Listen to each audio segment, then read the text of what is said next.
Bakit nga ba naghihirap ang mga Gen Z? Mga palatandaan na ikaw ay Gen Z. Una, mahilig ka sa mga gadgets, cellphone, tablet, laptop, at halos lahat ng bagay dapat connected sa internet. Pangalawa, halos lahat ng ginagawa mo dumadaan muna sa social media. Pangatlo, mahilig ka sa memes, trending topics, at mabilis kang magkasagap ng balita online. At ito, hindi naman lahat, pero isang palatandaan. Gen Z ka kung wala kang pera. Uy, totoo ba ito? Bakit sinasabing mahihirap ang mga Gen Z? Dahil ba mahilig silang mag-relapse, mag-add to cart, o kaya naman mangutang? Tara, pag-usapan natin yan. Gen Z ang tawag sa mga kabataang ipinanganak mula 1997 hanggang 2012.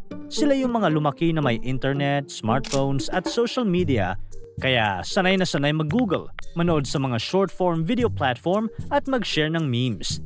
Karamihan sa mga Gen Z ay open-minded, creative at conscious sa mga issue gaya ng mental health at equality.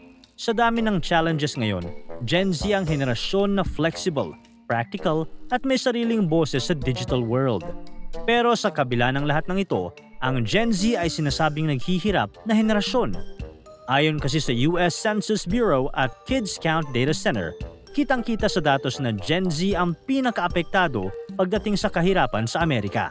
Sa totoo lang, habang tumataas ang presyo ng bilihin, renta at tuition, mas marami sa Gen Z ang nabubuhay sa low income o below poverty line kumpara sa millennials, Gen X at boomers noong kaedad nila ito.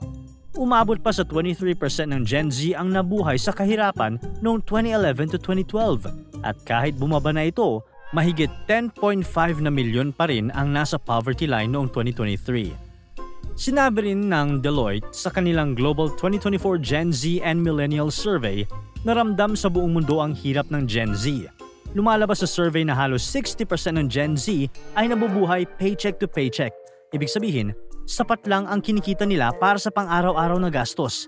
3 sa bawat 10 Gen Z ang nagsabing hindi sila financially secure at paulit-ulit na lumalabas na ang cost of living ang number one concern nila na mas mataas pa kaysa unemployment, mental health o climate change.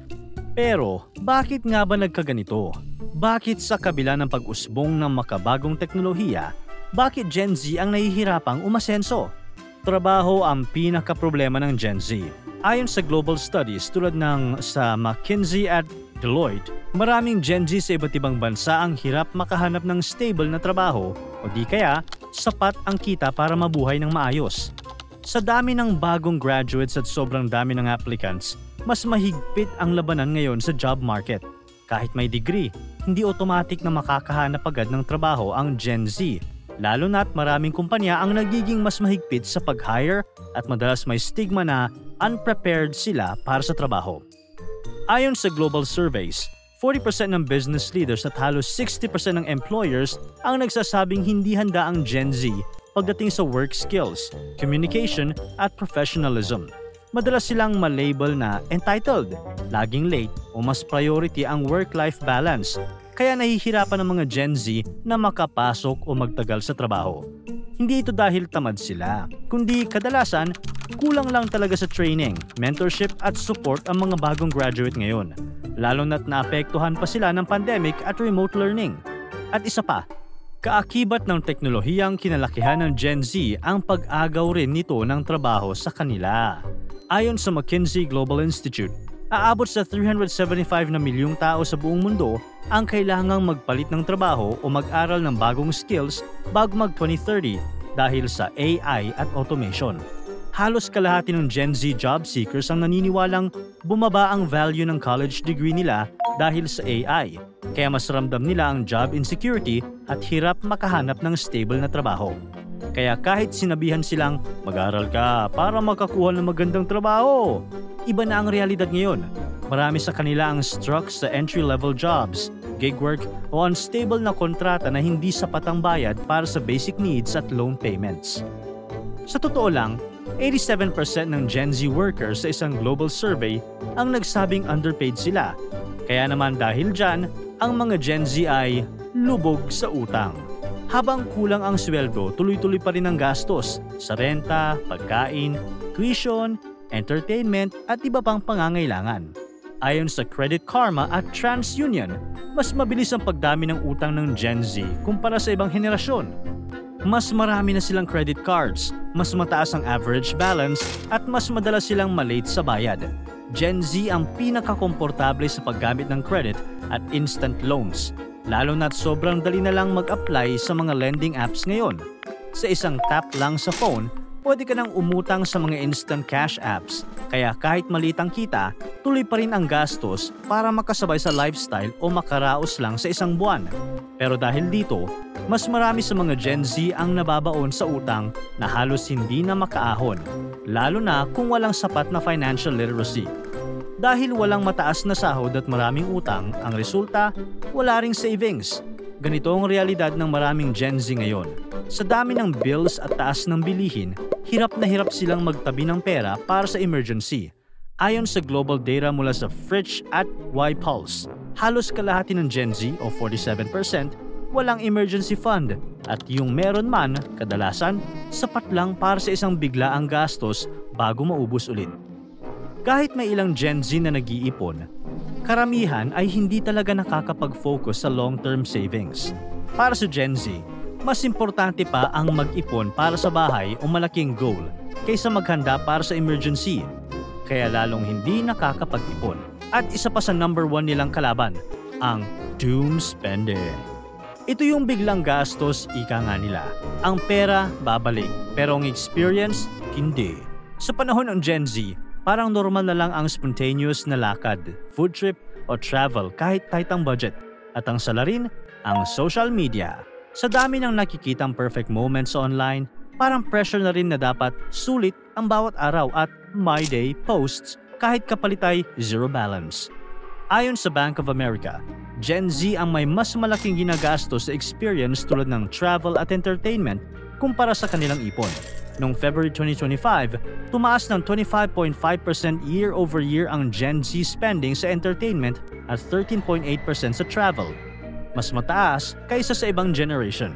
Mas pinipili nilang gumastos sa pagkain sa labas, pag-travel at events kaysa mag-ipon. Hindi ito simpleng luho. Madalas, ito na ang paraan nila para mag-relax, magkasama ang barkada at panatilihin ang mental health sa gitna ng stress at expectations online. Sa dami ng pressure at takot na mahuli sa trend o experience, nauuwi ito sa impulsive spending. Dadaanin na lang ng Gen Z sa meme at viral posts kung gaano sila ka-broke. At syempre, hindi na rin mawawala sa kultura ng mga Gen Z ang online shopping. Sa sobrang dali ng pagbili gamit lang ng social commerce platforms, ramdam na ramdam ang pressure na sumabay sa uso at magpa-impress online.